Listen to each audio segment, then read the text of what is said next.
Gusto nyo bang makilala ang inyong business, kumita, sumikat at maging patok online or TV? Get more customers and grow your business.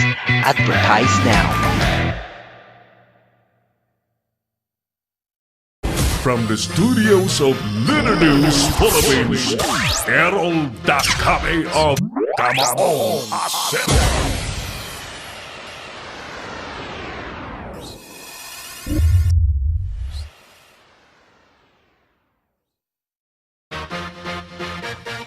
Thank you. Balik po tayo sa ating palatuntunang Kamaong Asero at salamat ulit kay Ms. Alvi Medina, ang National Chairperson po ng National Center for Commuter Safety of the Philippines. Hernan Quinones of Malabon, sabi niya, great, more powerful morning. Sir, keep safe. Thank you, Hernan. Gilbert Boyet Trelies na nasa Canada. Good afternoon, Sir Errol. We're watching from Canada. Thank you sa mga OFW dyan sa Canada. Ayan. So, as promised, mga kaibigan, I need to greet my colleagues, my campus mates, my batchmates, my classmates in Tabaco College. Ayan. Ang Tabaco College po ngayon ay parang, ano na ba, tayo, Tabaco University na. Owned and managed by Attorney Antonio Biglain and family. Sir Tony, kumusta ka na? Attorney Tony, sir, kumusta ka na? Kausap ko si Miss Florence, yung aking kasama sa Veritas Tabaco, DWBS. Ayan, nangungumusta ka raw. I'm good, sir. I'm good, sir. So, batiin ko na ito. Ang dami nito. But I have to start now para maubos natin at mabanggit natin lahat. Agot Bue. Good afternoon. Aldrin Tumasar, Alex Ranara, Alexander Bundal, mga campus mates natin ito, mga classmates. Arlene Camo, Ashley Khan, Augusto Bonto na nasa abroad din, Bienvenido Carizo, Babe Bosito, Ma'am Dadet Bubier, Diego Mangente, Doreen Bulaños Marin. Nagpapamerienda kayo ito sa atin. Ellen Navarro Case, Erna Bendicio, ayan si Erna. Fernando Andy Billen na nasa MMDA. Frank Desalias Praxidio. Frank, kumusta ka? Gilbert, ayan si Gilbert Trillias na nasa Canada. Gloria Cotara Folache. Ayan, nasan ba si Glo? Kababayan ko sa TV. Erms Bueno, including Irene Zapanta Casquejo. Ayan. Isidro Ding Cascante Caspe, Janet Vale Ragotero na nasa Taguig, pero nasa Tiwi yata. Sir Javier Calios na nasa BJMP. Kumusta ka? Nasa Catanduanes ka ba? Jennifer Balmes Trinidad. Vil. Anong Vil? Putol, saglit ha. Amigong Joel Burlagdata na nasa Taytay Rizal. Joey Fax Bercasio. Joey, kumusta ka? Jovito Bonagua, maray na hapon. Joyce Val Insuela, JP Canlas, good afternoon. June Baloloy, Lerna Brillante, Leslie Sanalo, Lisa Biglain, Ludi Mendoza. Ito. Manay Ludi Mendoza Balian. Ayan. She was our student council organization president. She's a very good lady. Yan. So, pagkatapos niya naman, yung mga kaklase ko naman sa buong campus, itinuro naman ako na maging presidente rin daw ng ECO, Student Council Organization. Ayun. So, kaya ganun po ang nangyari. Yan. Sir Manny Cargullo na nasa Antipolo City, good afternoon. Marira na nasa Sorsogon. Marian Rivera Ras. Matt Bunaobro na nasa San Lorenzo, Tabaco. Melissa Carcer Burito, maray na hapon. Mercy Belmonte Burlagdatan. Maris Dacuno Malagenio. Milo Biglain. Myla Cantillo Salando. Ning Biglain Alado. Kumusta? Noel Canyon, amigo. Noel Canyon sa Matagbak?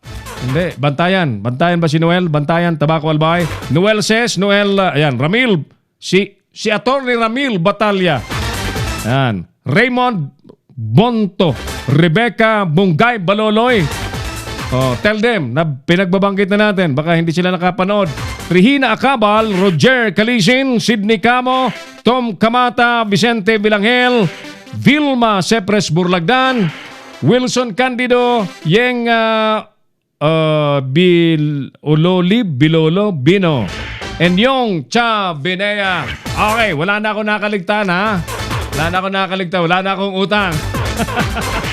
Mga ka-GC ko sa Tabaco College at mga classmates, batchmates natin, mga best friends natin during those days. Yan, salamat po sa panonood, no? Salamat po, salamat. Ulitin natin yung ating survey question. By the way, guys, kayo pa mga nanonood sa akin lahat, you're invited. Pwede po kayo sumagot sa ating survey question. Naniniwala ba kayo o hindi? Naniniwala ba kayo o hindi na may ilang nasa pwesto na pinagkakakitaan ang COVID-19 pandemic? Yan. Ano po ang sagot ninyo? Punta tayo doon sa ating personal wall. Dami-daming Ang dami pong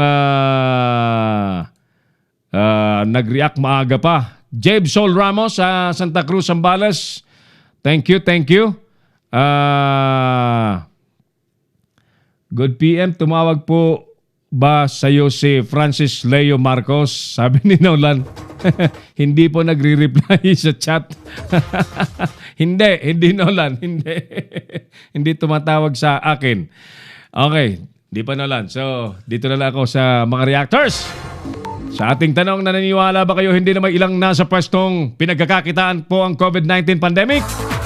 Susan, nabisaya tuloy ako. Susan Monasterial, Kadakol Tabi, Sir, kumita sila nitong COVID-19. Baka nga after lockdown, may mga taga-DSW din na, sabi niya ito binabasa ko lang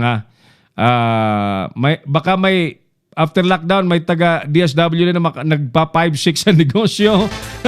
Yung mga barangay officials na may sari-sari store na, mayor na may bigasan ng bayan. Bantayan natin. Alberto Sanchez Liboon. Ito, kasama natin, kasangga natin ito sa IBC 13. Ito yung IBC Employees Union President, Alberto Sanchez Liboon. Sabi ni Bert, Boss, wala namang aamin. Basta sa eleksyon, sigurado kasama ako sa listahan. In short, sa ayuda, hindi ka kasama sa listahan, Alberto. Huwag kang mag-alala, hindi ka nag-iisa. Marami tayo. Huwag kang umasa. Jasly Clarkson, 99%. Jun De Jesus, oo.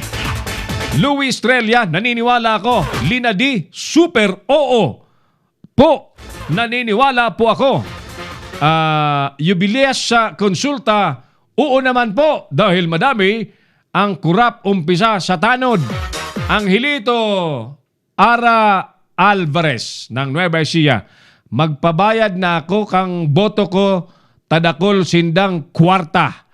6.5 to 8K ang bayad ninda kang boto ko. Wala pang eleksyon na lito Wala pang eleksyon sa 2022. Zay Baredo Ray, given na po na no need nang itanong. Hehehe. Ayan. Paul Likwanan. Wano Likwanan ng Palawan. Sabi niya naman,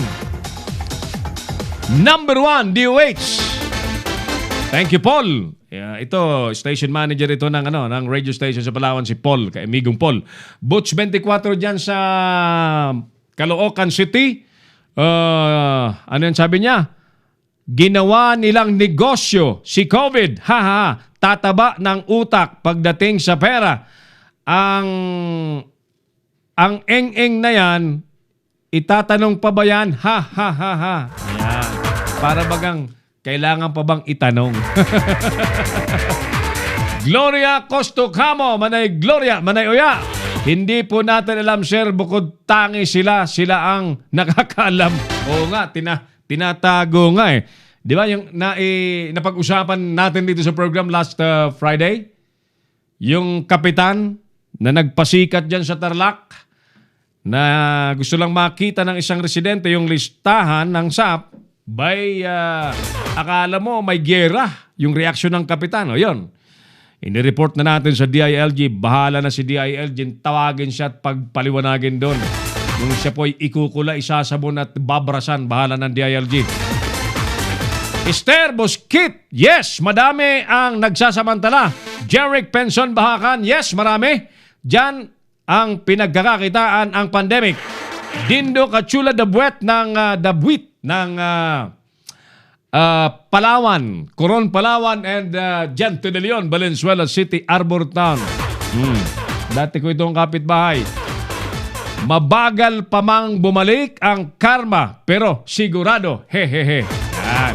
Abigorospe sa mga binibili pa lang outside the Philippines na gamot gamit sa COVID. Nako, alam na.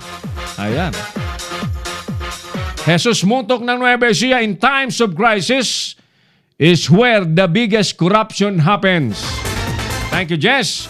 Sylvia Calisog Yampan, 99% merong mga lumalabas sa YouTube at TV. Kaya totoo. Thank you, Sylvia. William Chua ng Quezon City, dahil sa COVID pandemic, lumabas ang tunay na pagkatao ng ilang politiko. Sikat nga sila pero hindi sila worth it. Thank you, Sir William. Manoy Florillo Salmo na nasa Amerika. Ha ha ha. Nagtanong ka pa, Primoy. Estrella Gallardo, baka kaya di gaanong mabigyan ng atensyon ang antiviral ni Dr. Fabunan, produced by Filipino doctors. Malakas daw ang pressure ng multinational companies. In short, syndicate at works. Di ba? Syndicate at works. Kapag pinipigilan isang magandang bagay at hindi mabigyan ng pansin, magamit, may grupo. So, yan po ay hindi mangyayari without the grand connivance. Maraming kasama sa sindikato kasi. Yan. Actually, ginagamit na ahente ng mga pharmaceutical companies, mga drug pusher nila, doktor mismo, na ginagastusan nila ng mga conference, summit nila, medical summit conference, specialization in the US, in Europe. Ginagastusan po ng mga pharmaceutical companies. In exchange, mga kaibigan, kailangan maging loyal yung mga doktor, whether in private sector or in government sector, sa mga produkto ng pharmaceutical companies. So maybe ito yung tinutukoy ni Estrella Gallardo. Remedios Choaquico, knowing na yan, sana kurot, hindi sakmal para may malaking tira magamit ng bayan.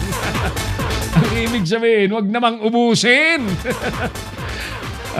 Thank you, Remedios. Hiner Cleofe Bendia, amigo.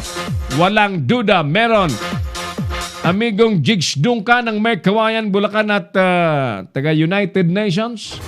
Oo naman, ang dami nila na nagsasamantala sa bigay ng gobyerno para sa tao. GM Nasyon ng TV5. Oo naman. Kevin Aldesa Umali.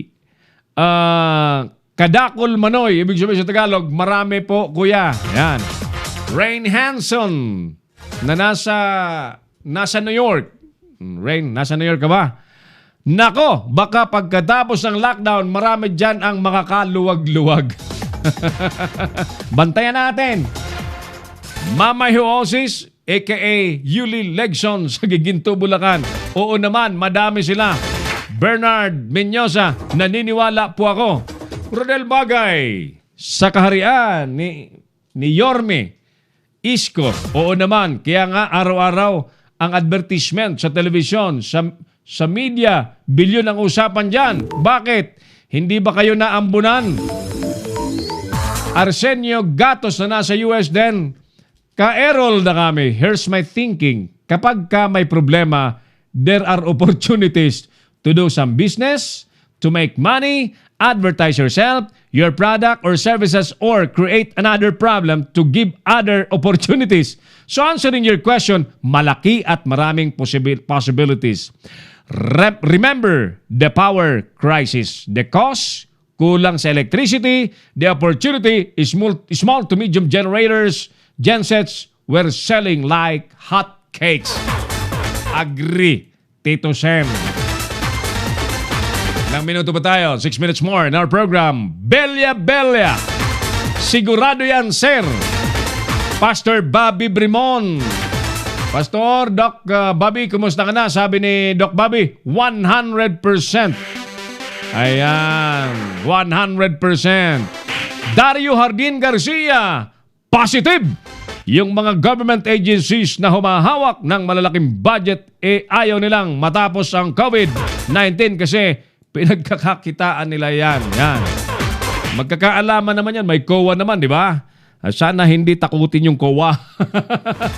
Para magampanan ng COA ang kanilang totoong tungkulin. Kuya Bay, Ilario, marami sa kanila ang kumita. Maderkati Bragaes, amen. Ayan. Dami, ano? Dami. Anyway, mga kaibigan, in the last 5 minutes, kausapin nga natin si Sir Tito Porras, isang magsasaka, para mabigyan naman natin ng puwang at atensyon ang tila baga hindi nasasama sa usapan ng recovery plan ang agriculture sector kasi binabalangkas na po ng gobyerno na pagkatapos po ng pandemic, ng crisis, especially in the Philippines, the government must do something to immediately return to normal operations at hindi lumagabog, at hindi tuluyang lumagabog. Okay, but as of now, mga kaibigan, nakita natin yung hina talaga ng Pilipinas when it comes to food security, food issues that we've been relying so much on importation. Yan. So, sige, isang magsasakang tunay, dugong magsasaka. Nasa linya natin, Sir Tito Porras, magandang hapon. Yes, magandang hapon ng kasama General. Apo. Tulad ng binanggit ko, Sir Tito, binabalangkas na po ngayon ng gobyerno ang recovery plan. How do we suggest that there should be a big space, big consideration dyan sa planong yan, na buhusan ng pondo, part of the stimulus package, ang agriculture sector, Sir Tito? Una-muna, dapat kilalanin ng mga nasa gobyerno that food security is national security. That is right. Pag hindi nila ito magkilala, ibig sabihin, mga tangkuloy ang nakaupo sa gobyerno. Nako po. Pag walang malinaw na pag-unawa na ang Pilipinas sa isang agricultural na bansa, wala ding mangyari. Okay, may stimulus tayo. Anong klase? Balikan natin ang basic na tanong. Meron ba tayong komprehensibo na agricultural profile sa buong bansa? Mga munisipyo nga dito, walang mga alam eh. Nako po. So, ang stimulus na sinasabi natin, before ng COVID, may something like production enhancement program na pinapatupad ng Department of Agriculture. Namimigay sila ng libre certified rice seeds sa mga magsasaka, farm input, and financial assistance. Bago pa ito ng COVID, may kasama pa yun ng mga machineries, harvester, and tractor, water pumps, etc. Ang tanong, anong naging impact nito? Ay, ang ibang magsasaka nga natin, hindi alam kung may ganun palang project. Yan. Before the impact, Sir Tito, di ba? Ang tanong dyan sa programang yan, na-implement na ba fully yan? Na-implement. Oh. Ang nakinabang dito, Ayan kamag-anak, ng kamag-anak, Asus ng Maria Jose. kamag-anak, As ng mga usual. municipal agriculture As officer. usual, the corruption Diba? takes place. Yeah. Kaya sabi nga natin, the Philippines has the best laws on land. Ang problema, Mm-mm. makupad pa sa pagulong ang pagpapatupad dito sa Rayon. Now, come to think of this, ang mga successful na mga agripreneurs Mm-mm. ay hindi galing sa gobyerno. Apo. Tingnan nyo, lahat ng mga programa ng gobyerno, lalo na kung nagaan sa mga politiko, Mm-mm. lahat palpak. Pero ang mga pribado na mga grupo, na talagang kumbagay nakikibaka lamang para mag-exist, Yeah. mga successful. They succeed. They succeed. Walang pinag-ibayan, Sir Tito, sa mga government-owned and controlled corporations na nauwi po sa pagkabangkarote because of corruption, mismanagement. Yes. Oo. So, same situation sa mga programa. May kapitbahay ako sa Montalban. Apo. Hindi marunong magsulat, hindi marunong ledger, hindi marunong gumamit ng computer Ng accounting. na accounting. Mm. Pero, kung makatay siya noon ng baboy, 7 hanggang 12 ulo araw-araw. Wow. May isang MUX, may isang pick-up, at marami mga alagang baboy. Nung tinanong natin, may suporta ba kayo mula sa gobyerno? Wala. O, dito sa Mindoro, Mm-mm. may kilala ko dito na wala din, hindi din nakaapak ng high school. Mm-mm. Wala ng mga training. Mm-mm. So, successful ang sabihan. Mm. Successful ang clearing chicken. Mm-mm. Successful ang kanyang mga ginagawang sinaranan ng dito. Mm-mm. Ano lang ang susi? Mm-mm. Determinasyon. Determinasyon. Sa trabaho. Oh, anong natin? Ang sa gobyerno ba natin, meron gayaan? Well, of course, meron. Ako, Maybe expect some. that there must be what we call pampasigla sa agrikultura. Sapagkat pag hindi pasiglahin ito, walang mangyari sa bansa natin. Pero kung ang mga nakaupo sa gobyerno, ang utak, ang orientasyon ay alas 8 ng umaga hanggang alas 5 na paglilingkod, inamagaan na magaling. Walang mangyari sa bansa nito. Go back and yeah. go back sa corruption. Tama po. Well, everybody's speaking about agriculture reinvigoration, but what is really lacking is to show a concrete proof. Kaya nga, inimbita kitang magkakwentuhan tayo, Sir Tito, sapagkat this is the perfect time na mag-ingay tayo para dyan sa recovery plan na yan ay maisama, may magkaroon ng puwang, atensyon, na buhusan ng gobyerno na ng pondo ang agriculture sector para makatayo, tunay ngang ma-reinvigorate, mabuhay at tigilan na ang importation. Kaya nga sinabi ko kanina, mayroon ba tayo kompleto na agricultural profile?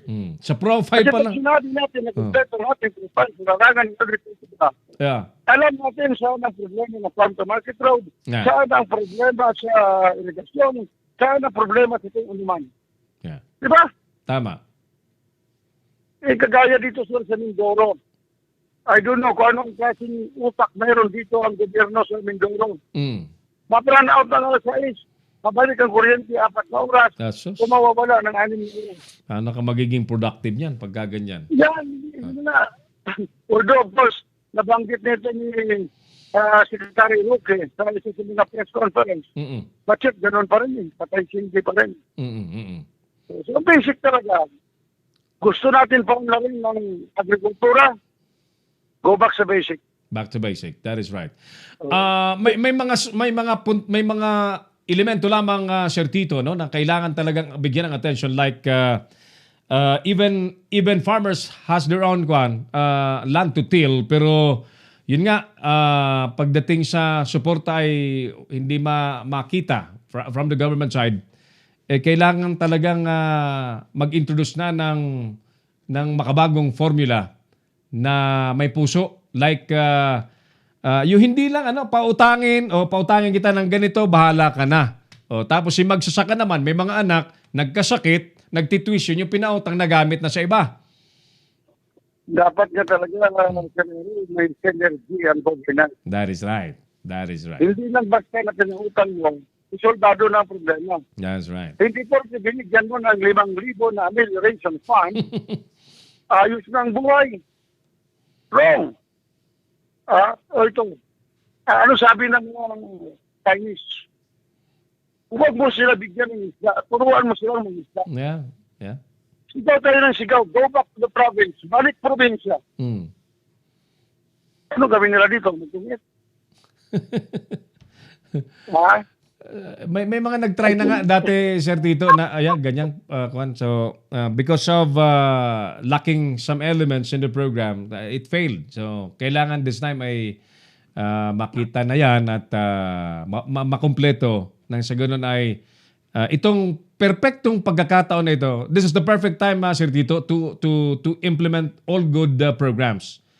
Yeah, tama. At saka, ang taga-gobyerno, dapat, sabi, lingkod bayan. Maglingkod sila sa bayan. Mm. O kanina sabi ko, back to basic. Mm-mm. Alam mo, ang bawat barangay, under Republic Act 2160, Oo. may tinatawag na Barangay Development Council. That is right. Ang Barangay Development Council, ito ang bumubuo ng Barangay Development Plan and Annual Investment Planning ng bawat barangay. Correct.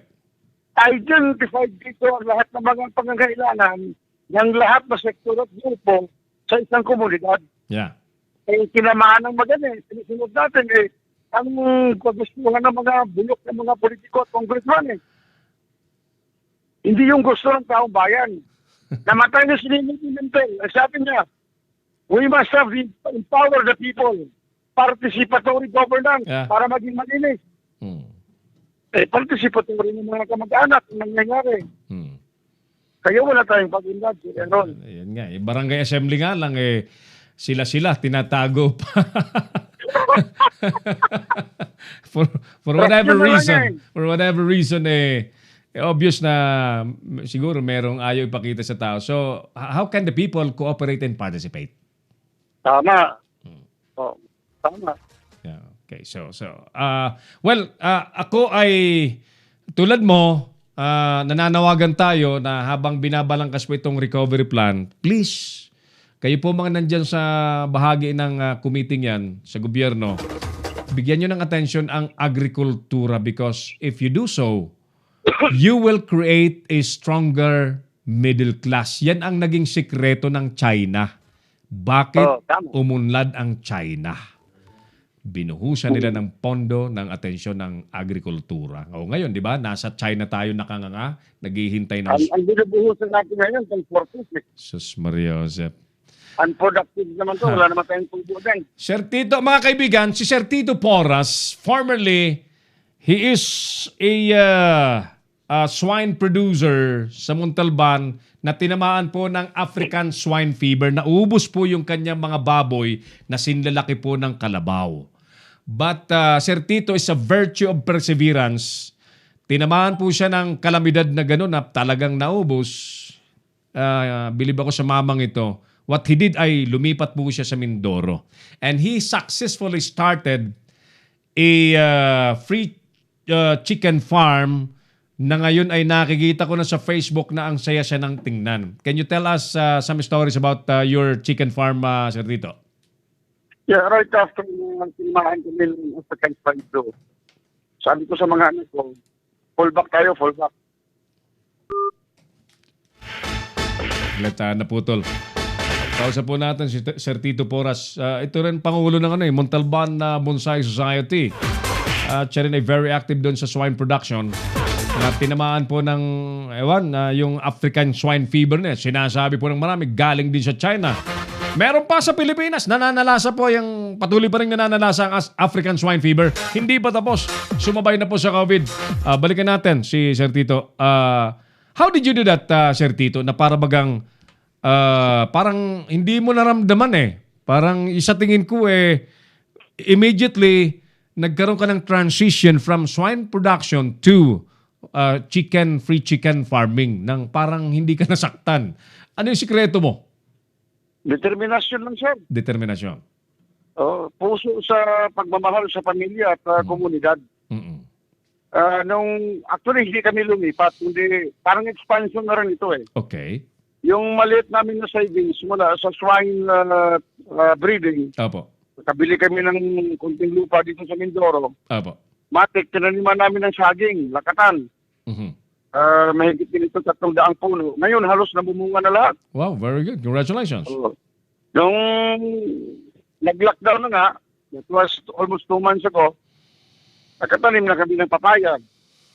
Ang papaya namin dito matatangkad na. So try to imagine if you have 1,000 puno, harvest ka lang ng isa bawat puno. Wow. Pagtag 10 piso lang ang kilo, di may pera na rin yun. That is right. Plus yung free-range chicken namin na yun ang tagagamas ng damo sa ilalim ng sagingan.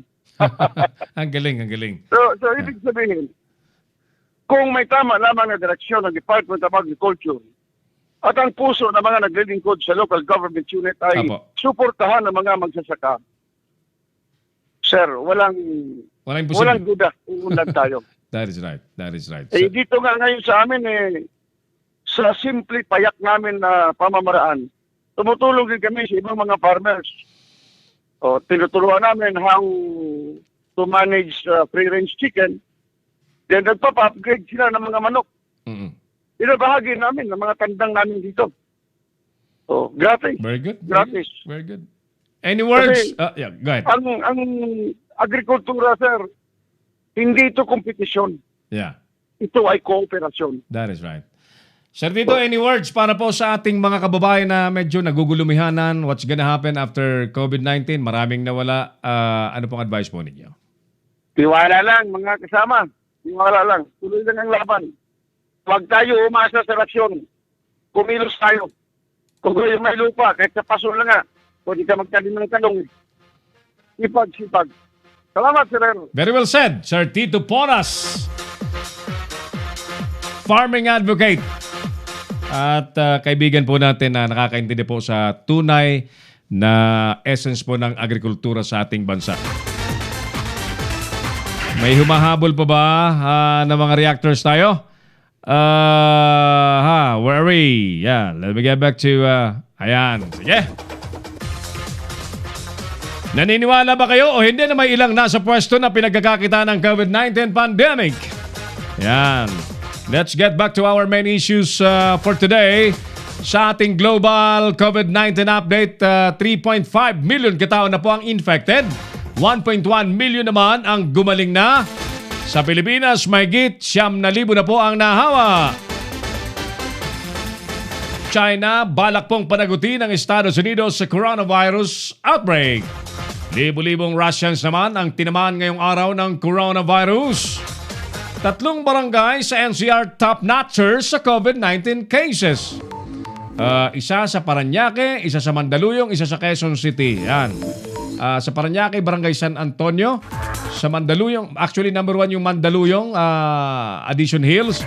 Number 2 yung Tandang Sora. Number 3 yung Parañaque. Mambabatas, ipinaatras po sa PhilHealth ang pagtaas ng singil sa kontribusyon ng mga OFW. May take some moments dito. May magandang tanong dito, no? Kung bakit ba naman yung mga nandyan sa PhilHealth, kasama dyan si Duque sa PhilHealth, kasama si Duque. Sa gitna ng krisis, may ganitong desisyon na pipigain po yung mga OFW. May nagtanong magandang tanong na i-brought out natin, yung pamilya ba ng OFW ngayon, naayudahan ba ng gobyerno? Yan ang tanong. So, ang makakasagot po dyan yung mga kapamilya ng OFW. O baka naman dahil balitang OFW si tatay, OFW si nanay, wala nang ayuda ang gobyerno. Tapos, look at this, bigla mo siyang sasaksakin ng 3% of your salary, of the salary of the OFW na ibayad sa PhilHealth contribution. You just call it premium. Diba? Actually, ang PhilHealth, maganda sana ang programa ng PhilHealth, but sumada po niyan, pag sinuma mo, ma-hospital ka, kakarampot, sa totoo lang, kakarampot ang benepisyo na kukuha. Sana gandahan nyo naman para ang tao walang reklamo. Hindi daw politika naman ang pagkaka-aresto kay dating Senador Jinggoy ayon kay Mayor Zamora ng San Juan. Bago payagang makapag-operate muli, mga Pogo dapat munang pagbayarin sa kanilang utang na buwis na umabot na po sa 42 billion pesos. Ako naniniwala ko it may be more than 42 billion. Maging totoo lang kayo, I'm sure that's more than 42 billion pesos. Pagkatapos po ng SEQ, dapat paghanda na ang dry run sa mga pampublikong sasakyan. Dapat lang. Commission on Higher Education, inilantad po na 80% sa mga state universities and colleges sa bansa hindi daw handang mag-online classes. Mahalagang tema po ito sapagkat because of the classes suspension ay may mga naiwang grading period, may naiwang mga buwan na dapat nasa classrooms pa mga estudyante. But because of the need to prevent the transmission of the virus, yun nga, hindi na sinuspindi na. How do you compensate? How do you offset the lost times? Supposedly, nasa loob ng classroom sa mga estudyante. The best option right now is online classes. Online classes. Yung online classes na yan, hindi na bago yan. It's all over. Webinars, online. It's all over the world na mayroon ng ganyan eh. Because of the technology. Now, the problem is 80% daw ng SUC sa buong bansa walang kapasidad na mag-online classes. Kita nyo na ang sitwasyon ng ating edukasyon. So, makikita natin saan tayo dapat nag-i-invest dapat ng ating pera na parang nakaliligtaan, di ba? Nakakaligtaan. Ibang bagay pinag-uusapan natin. Lagi. Oil price rollback. Ipatutupad po ngayong linggo and that's gonna be a good news. Ang problema, kahit i-oil price rollback mo yan, walang bibili dahil hindi naman papayagang bumiyahe. Kaya yan ang resulta. Magpapababa lang pala ng petrolyo, presyo po ng petrolyo, COVID lang. Si COVID, si virus lang. With that, mga suki, thank you so much. So, let me answer first this question. Naniniwala ba kayo o hindi na may ilang nasa pwestong pinagkakakita ng COVID-19 sa pandemic? Alam niyo, yesterday, there was an interview sa isang newspaper, isang doktora ang kumukundina sa ilang politiko na yung rapid testing daw na nabibili ng 400 pesos, ibinibenta raw po ngayon nung nasa pwesto ng 1,200. Ang kapal ng taong ito na nagsasamantala, nasa pwesto siya, nagsasamantala habang nagigipit po ang ating mga kababayan.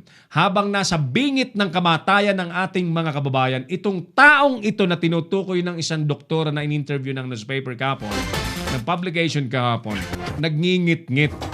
Imagine from 400 pesos, talagang ibinebenta. May oras pa para magbenta ang ungas na ito.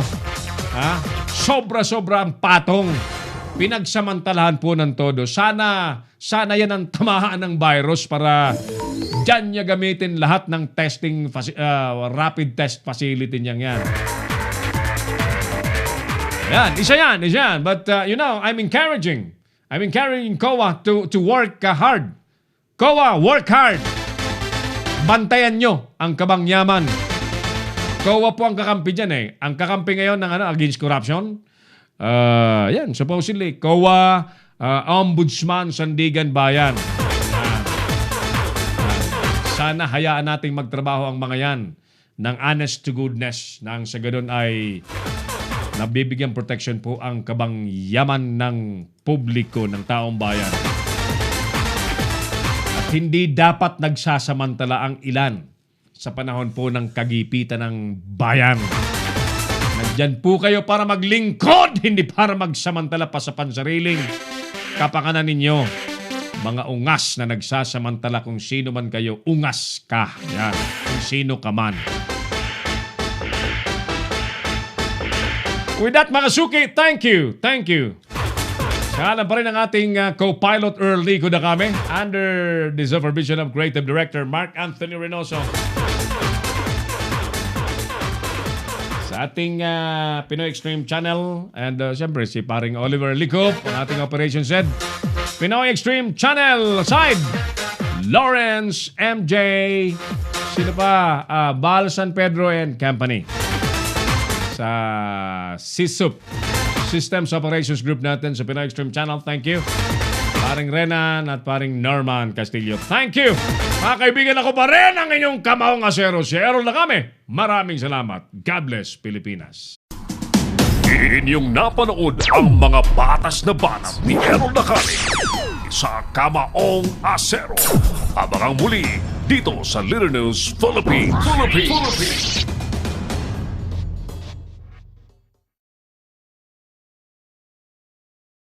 Bring your business over 1 million TV or online. Reach your target customers anytime, anywhere. Your brand on TV or on the web. Get more customers and grow your business. Advertise now.